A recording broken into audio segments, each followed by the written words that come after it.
Hello and welcome to this UniTaster On Demand event today. My name is John Sheik. I'm here from UniTasterDays, and with these events, we try and support students to make really brilliant university decisions by providing guides to studying different subjects at university. The subject we're going to be looking at today is human geography, and I'm delighted today to be joined by Professor John Anderson from Cardiff University to support us whilst we look at that. So John, conscious that people have tuned in to hear from you and not from me, do you mind just telling us a little bit more about what you do now at Cardiff and what brought you to this point? Hi everyone. So as John suggested, I'm working in School of Geography and Planning in Cardiff University, and I've been doing this for about 20 years. And I've been inspired to study human geography from my own undergraduate decisions, being in the same situation as you've been thinking, what am I going to do at university? And I was always interested in places, the places around me, why societies and cultures, even economies and environments, even places' histories are different from one another. How come particular places generate particular languages, particular economies, particular environments, particular societies, and how do they come to influence the people there, what it's like to live there? And we think about that perhaps I always found that quite natural to think of those questions. And I think, well, actually, the places around me have influenced my life and my hopes, my dreams, my opportunities, my access to welfare, my access to education, my access to health, to public spaces, to clean air, my rights to travel, etc., all come from the places around me.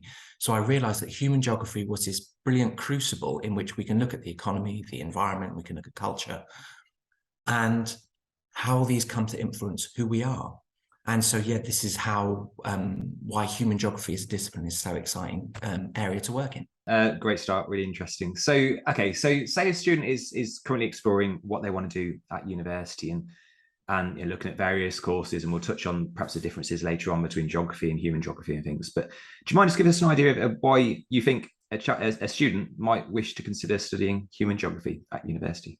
Sure. I think human geography at university is a fantastic discipline to study, because if you're interested in, number one, understanding the complexities of the world, why the world is like it is, issues of social media, of politics, of fairness, of equity, of identity, of gender or ethnicity, or the economy or environment, pollution and climate change, these are all unpacked by human geography as a discipline.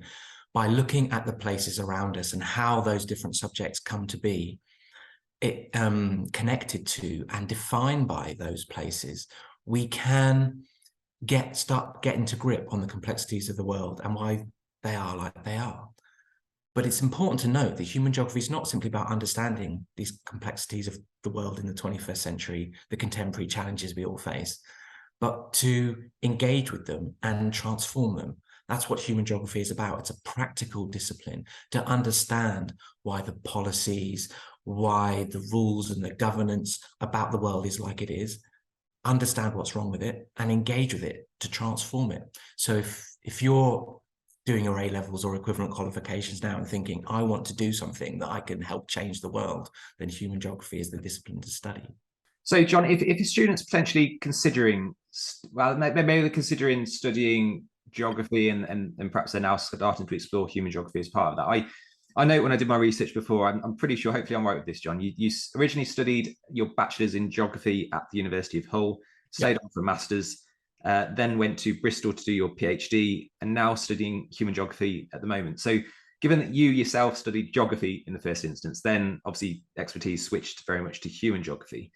Do you mind just giving us an overview of what the differences are between the two? So for a student that's interested in geography, how is human geography different? What's the capacity?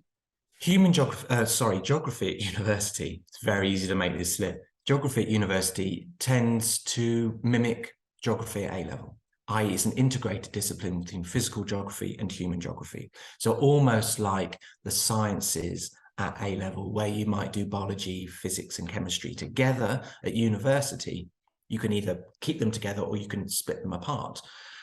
Now, what you realize when you go to university is that physical geography becomes very influenced by natural sciences. It's asking questions, I don't know, about earthquakes or about climate change and about the chemical reactions and the chemical processes that are going on in the atmosphere that form climate change. And they would be natural science questions. Human geographers would ask a different set of questions about those same processes. they'd say, okay, we can learn from the physical sciences about what's going on in the atmosphere, but what are we going to do about it? How are we going to change our industries? Where do those chemicals come from? What, and in particular industries, how do those industries support particular communities and give jobs and employment to people? What are the hard politics, if you like, about deciding upon our particular energy futures, for example, or the particular way we want to live? How are we going to deal with transport? How are we going to deal with our waste, etc.? Human geography deals with those more social science questions. So what we find is that when students choose geography at university, they tend to start with an integrated discipline, physical and human. But then very quickly, they decide, actually, no, I'm a physical scientist, or actually, no, I'm a social scientist. I'm interested in the human geography questions or the physical geography questions. If you think already, you think, well, I'm more interested in one or the other, then you should make that decision right now and go, I'm more interested in human geography or indeed physical geography. And what's great about choosing human geography whilst you're doing your A-levels and think that's what I want to do at university is a lot more programs open up to you, because the human geography programs tend to not require you to have done physical geography at A-level. So if you've done politics or sociology or even philosophy or any of those social sciences alongside geography, at A-level, you might think, well, actually, I can do human geography because I don't have to do those natural science questions. I can just do the things that I'm really passionate about and interested in. Like I said, those questions that seek to understand the world and then engage with those problems and change the world, hopefully. Of that, John, and also thank you for mentioning about the geography A-level requirement, because so many students are in that situation at school where perhaps they haven't had that much support when it comes to picking option choices, and then get to that situation where they want to study a certain subject, maybe in this case geography, then find out they haven't done geography for A-level or equivalent and therefore can't do it. So really, really useful to know that there might be more flexibility there for human geography. And that also brings us nicely onto application tips. So I know also you manage, well, you're director of recruitment and admissions for the school, and so you no doubt going to look at lots of applications, speak to lots of students. So and you gave us one tip already in terms of option choices and perhaps the requirement not to have, that there is flexibility potentially with human geography. But in terms of application tips, is there anything you perhaps like to see in a personal statement, like you like to see in a student? Basically, if you put themselves in the position that a student now wants to go ahead and study human geography, what would you like to see from them in their application? Students are often really worried about this from my experience as a director of recruitment within the school, and I've done this for a number of years, and it's the question students ask, what do I write in my personal statement? Actually, you should be reassured.